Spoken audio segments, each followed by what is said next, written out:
হাসিনাকে ফেরত দেবে ভারত। জানাবো অশান্ত রাখাইন এক টেবিলে বাংলাদেশ, ভারত, চীন। এবং সর্বশেষ জানাবো ওবায়দুল কাদের মারা গেছেন দাবি করে ভিডিও প্রচার, যা বলছে রিউমার স্ক্যানার।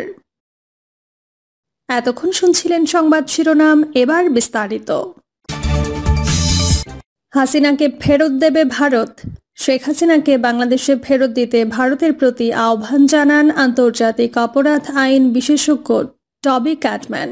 বুধবার সকালে প্রসিকিউশন টিমের সঙ্গে বৈঠক শেষে কথা বলেন ট্রাইব্যুনালের চিফ প্রসিকিউটরের বিশেষ পরামর্শক ক্যাটম্যান। বিচারের জন্য ভারত থেকে কোন প্রক্রিয়ায় সাবেক প্রধানমন্ত্রীকে আনা যাবে এ নিয়ে চলছে বিভিন্ন আলোচনা।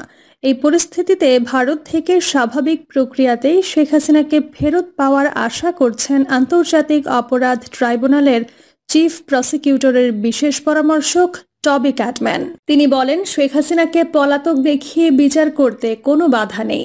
টবি ক্যাটম্যান বলেন, আন্তর্জাতিক অপরাধ ট্রাইব্যুনাল আইনের সংশোধিত অধ্যাদেশ আন্তর্জাতিক মানের হয়েছে, তবে কিছু বিষয়ে আরও সংশোধন প্রয়োজন বলে মনে করছেন তিনি। জুলাই আগস্টে সংঘটিত মানবতা বিরোধী অপরাধের বিচারে ট্রাইব্যুনালকে আন্তর্জাতিক মানদণ্ড মেনে স্বচ্ছ ও গ্রহণযোগ্য বিচার প্রক্রিয়া মেনে পূর্ণ সহযোগিতারও আশ্বাস দেন তিনি। এ সময় তিনি আরও বলেন, ভারত একটি গণতান্ত্রিক রাষ্ট্র। তারা বাংলাদেশের বিচার ব্যবস্থার প্রতি সম্মান জানিয়ে জুলাই গণহত্যার প্রধান আসামি শেখ হাসিনাকে ফেরত পাঠাবে। আন্তর্জাতিক এই আইন বিশেষজ্ঞ আরও বলেন, শেখ হাসিনার বিচারের ব্যাপারে বাংলাদেশে যে আইন আছে, আন্তর্জাতিক অপরাধ ট্রাইব্যুনালের আইন অনুযায়ী তার বিরুদ্ধে ফর্মাল চার্জ গঠন শেষে রিকোয়েস্টের পর যদি ফেরত না পাঠানো হয়, তাহলে শেখ হাসিনার অনুপস্থিতিতে তার বিষয়ে বাংলাদেশ সরকার বিবেচনা করবে। যদি প্রয়োজন হয় সে ব্যাপারে আন্তর্জাতিক অপরাধ আদালতের সহযোগিতা নেওয়া যায় কিনা তা বাংলাদেশ সরকার ঠিক করবে। এর আগে চিফ প্রসিকিউটর তাজুল ইসলাম সাংবাদিকদের উদ্দেশ্যে জানান, ট্রাইব্যুনালের কাজকে ত্বরান্বিত করতেই এই পরামর্শককে নিয়োগ দেওয়া হয়েছে। টবি ক্যাটম্যান ট্রাইব্যুনালে আগে জামায়াতের আইনজীবী হিসেবে নিযুক্ত ছিলেন, তবে বিগত সরকার তাকে বাংলাদেশে প্রবেশের অনুমতি দেয়নি। অশান্ত রাখাইন এক টেবিলে বাংলাদেশ, ভারত, চীন।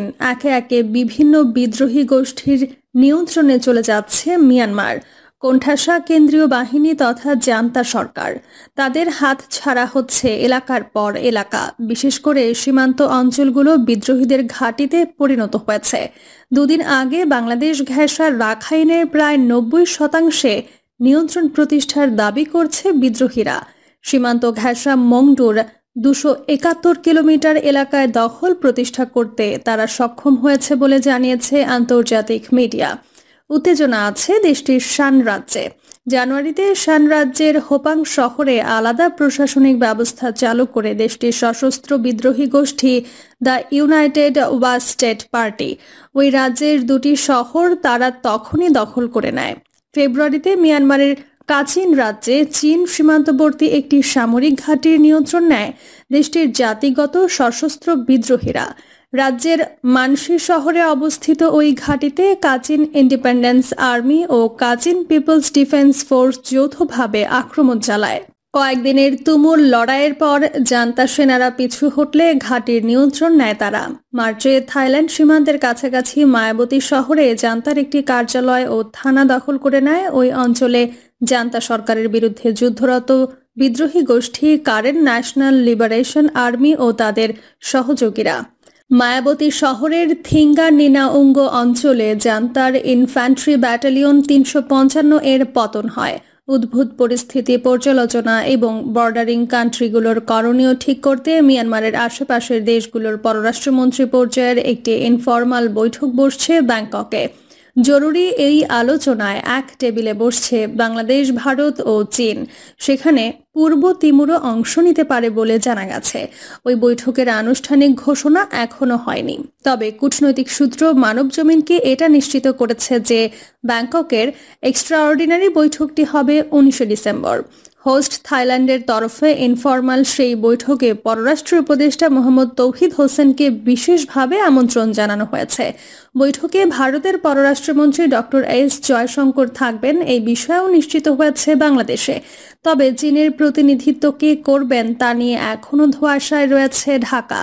যেহেতু মিয়ানমার পরিস্থিতি অত্যাসন্ন বৈঠকের মুখ্য আলোচ্য, তাই এ নিয়ে বিস্তৃত আলোচনা হয়েছে প্রধান উপদেষ্টার দপ্তর এবং পররাষ্ট্র মন্ত্রণালয়ের মধ্যে। মঙ্গলবার দুপুরে রোহিঙ্গা সংকট ও সরকারের অগ্রাধিকার প্রাপ্ত বিষয়াবলী সংক্রান্ত প্রধান উপদেষ্টার high representative doctor Khalilur Rahman ও পররাষ্ট্র উপদেষ্টা তৌহিদ হোসেনের মধ্যে এ নিয়ে রুদ্ধদ্বার বৈঠক হয়েছে। এই বিষয়ে জানতে চাইলে পররাষ্ট্র উপদেষ্টা বুধবার মানবজমিনকে বলেন, আমি এইটুকু বলবো যে গুরুত্বপূর্ণ ওই বৈঠকে বাংলাদেশের প্রতিনিধিত্ব থাকবে, আমি যাচ্ছি। বৈঠক শেষে ফিরে এসে গণমাধ্যমকে বিস্তারিত জানাবো। একদিন আগে সিএনএন জানিয়েছে বাংলাদেশ সীমান্ত লাগোয়া 271 কিলোমিটার এলাকা দখল নিয়েছে মিয়ানমারের জান্তা সরকারের বিরুদ্ধে লড়াই করা আরাকান আর্মি। দেশটির পশ্চিমাঞ্চলীয় শহর মংডুর সেনাঘাঁটি দখলে নিয়ে 168 মাইল এলাকা নিজেদের নিয়ন্ত্রণে নিয়েছে তারা।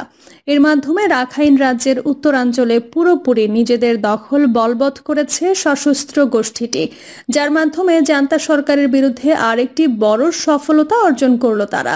রিপোর্টে বলা হয়, এক রাখাইন রাজ্যকে কেন্দ্র করে গোটা মিয়ানমারে গৃহযুদ্ধ ছড়িয়ে পড়েছে। 2021 সালে অং সান সুচিকে ক্ষমতাচ্যুত করে দেশটিতে সামরিক শাসন জারি করা হয়। এরপর থেকে রাখাইনে স্বায়ত্তশাসন প্রতিষ্ঠার লক্ষ্যে জান্তা বাহিনীর বিরুদ্ধে লড়াই করে আসছে বিভিন্ন সশস্ত্র গোষ্ঠী। এর নেতৃত্বে রয়েছে আরাকান আর্মি নামের সশস্ত্র সংগঠন। সোমবার অজ্ঞাত এক স্থান থেকে সশস্ত্র গোষ্ঠীটির এক মুখপাত্র আন্তর্জাতিক সংবাদ মাধ্যমকে জানিয়েছেন, রোববার মংডু শহরের শেষ সামরিক ঘাঁটিটি দখলের মধ্য দিয়ে দীর্ঘ সীমান্ত এলাকার পুরোপুরি নিয়ন্ত্রণে নিয়েছে গোষ্ঠীটি। মংডুর এই যুদ্ধের পরে প্রায় 80 জন রোহিঙ্গা বিদ্রোহী সহ সরকারি সৈন্যদের পাশাপাশি সামরিক অপারেশন কমান্ড 15 এর কমান্ডার ব্রিগেডিয়ার জেনারেল থুরেইন তুনকে গ্রেপ্তার করেছে আরাকান আর্মি। মে মাসের শেষের দিকে মংডু আক্রমণ শুরু করে তারা। মাত্র 6 মাসের মাথায় সীমান্তবর্তী এই শহরের সম্পূর্ণ নিয়ন্ত্রণ নিল গোষ্ঠীটি। মিয়ানমারের সংবাদ মাধ্যম ইরাবতী রিপোর্ট মতে, মিয়ানমারের আরাকান অঞ্চল তথা রাখাইনের এই জাতিগত সশস্ত্র বাহিনী জানিয়েছে, কয়েক মাসের লড়াইয়ের পর রোববার ভোরে মংডু শহরের বাইরে অবস্থিত মিয়ানমারের জান্তা বাহিনীর নিয়ন্ত্রণাধীন সীমান্তরক্ষী পুলিশের 5 নম্বর ব্যাটালিয়নের ঘাঁটি দখল করেছে বিদ্রোহীরা। এটি বাংলাদেশ সীমান্ত সংলগ্ন এলাকায় জান্তা বাহিনীর নিয়ন্ত্রণাধীন সবশেষ ঘাঁটি ছিল। রিপোর্ট বলছে, জান্তা বাহিনীর সঙ্গে তাদের মিত্র হিসেবে রোহিঙ্গা মিলিশিয়া গোষ্ঠীগুলো Arakan Rohingya army, Arakan Rohingya salvation army এবং রোহিঙ্গা সলিডারিটি অর্গানাইজেশন বিদ্রোহীদের সঙ্গে লড়াই করছিল। বিদ্রোহীদের নিয়ন্ত্রণ প্রতিষ্ঠার পর তারা হয় পালিয়েছে, না হয় আত্মসমর্পণ করেছে। জাতিসংঘের রিপোর্ট বলছে, রাখাইনের লাখ লাখ মানুষ দুর্ভিক্ষের মুখে রয়েছে।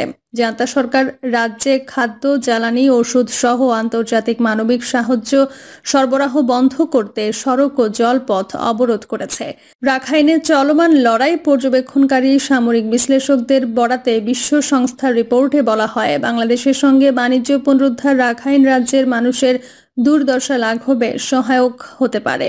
এক বিশ্লেষক বলেন, রাখাইন রাজ্যে জটিল রোহিঙ্গা সংকট সমাধানে বাংলাদেশের উচিত বিদ্রোহী আরাকান আর্মির সঙ্গে অর্থবহ আলোচনা করা। তবে এখন পর্যন্ত বাংলাদেশ ফরমাল কিংবা ব্যাকডোর চ্যানেলে বিদ্রোহীদের সঙ্গে কোনো রকম যোগাযোগ প্রতিষ্ঠার চেষ্টা করেনি বলে দাবি করেছেন সেগুনবাগিচার দায়িত্বশীল প্রতিনিধিরা।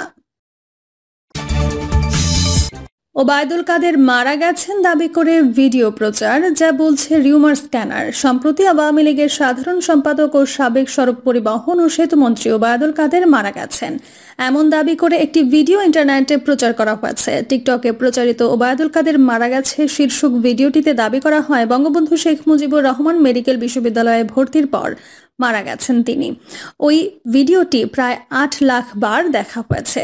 তবে দাবিটি সত্য নয় বলে এক প্রতিবেদনে জানিয়েছে বাংলাদেশের তথ্য যাচাইকারী প্রতিষ্ঠান রিউমার স্ক্যানার। আজ বৃহস্পতিবার প্রকাশিত ওই প্রতিবেদনে বলা হয়, ওবায়দুল কাদের মারা যায়নি, বরং 2021 সালে তার অসুস্থতার ঘটনার পুরনো একটি ভিডিওকে উক্ত দাবিতে প্রচার করা হয়েছে। এ বিষয়ে অনুসন্ধানে দেশের বা দেশের বাইরের কোনো সংবাদ মাধ্যম কিংবা সংশ্লিষ্ট নির্ভরযোগ্য কোনো সূত্রে ওবায়দুল কাদেরের মৃত্যুর বিষয়ে কোনো তথ্য পাওয়া যায়নি। আলোচিত দাবিটি যাচাই 2021 সালের 14 ডিসেম্বর বেসরকারি টেলিভিশন চ্যানেল সময় টিভি এর ইউটিউব চ্যানেলে দুপুরের সময় শীর্ষক শিরোনামে প্রকাশিত একটি ভিডিও খুঁজে পাওয়া যায়। উক্ত প্রতিবেদনের একাংশের সঙ্গে আলোচিত ভিডিওটির মিল খুঁজে পাওয়া যায়। সেই প্রতিবেদন থেকে জানা গেছে 2021 সালের 14 ডিসেম্বর বুকে ব্যথা নিয়ে বিএসএমএমইউতে ভর্তি হয়েছিলেন তৎকালীন সড়ক পরিবহন ও সেতুমন্ত্রী ওবায়দুল কাদের। অর্থাৎ এই ভিডিওটি সাম্প্রতিক সময়ের নয়। এছাড়া আলোচিত ভিডিওতে মূল প্রতিবেদনের অংশের সঙ্গে মারা গেছেন। প্রিয় দর্শক, এই ছিল এখনকার সর্বশেষ সংবাদ। আপডেট সব সংবাদ পেতে চ্যানেলটি সাবস্ক্রাইব করে বেল আইকনটি ক্লিক করে রাখুন।